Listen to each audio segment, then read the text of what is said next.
बिस्मिल्लाहिर्रहमानिर्रहीम। सैयदा आयशा रज़ी अल्लाह अन्हुमा से रवायत है कि रसूलुल्लाह सल्लल्लाहु अलैहि वसल्लम ने इरशाद फरमाया, जो शख्स अल्लाह की अताअत करने की नज़र माने तो वो ज़रूर अल्लाह की अताअत करे, और जो शख्स अल्लाह की नाफरमानी की नज़र माने तो वो हरगिज़ अल्लाह की नाफरमानी ना करे। सही बुखारी की यह हदीस है।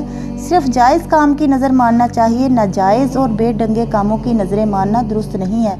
इस सिलसिले में अबू इसराइल वाली रवायत में मज़ीद वजाहत मौजूद है। जिसने धूप में रहने, खड़े होने, बात ना करने और रोज़ा रखने की नज़र मानी थी तो रसूलुल्लाह सल्लल्लाहु अलैहि वसल्लम ने फरमाया, इसे हुक्म दो साए में आए, बैठ जाए और कलाम करे, हाँ रोज़ा पूरा कर ले।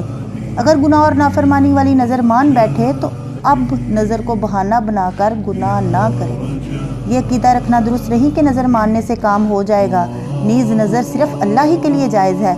गैर अल्लाह के नाम की नज़र व न्याज दुरुस्त नहीं, ये शिरकिया अमूर में से है। आज कई कलमा पढ़ने वाले गुनाह और नाफरमानी की नज़रें मानते हैं।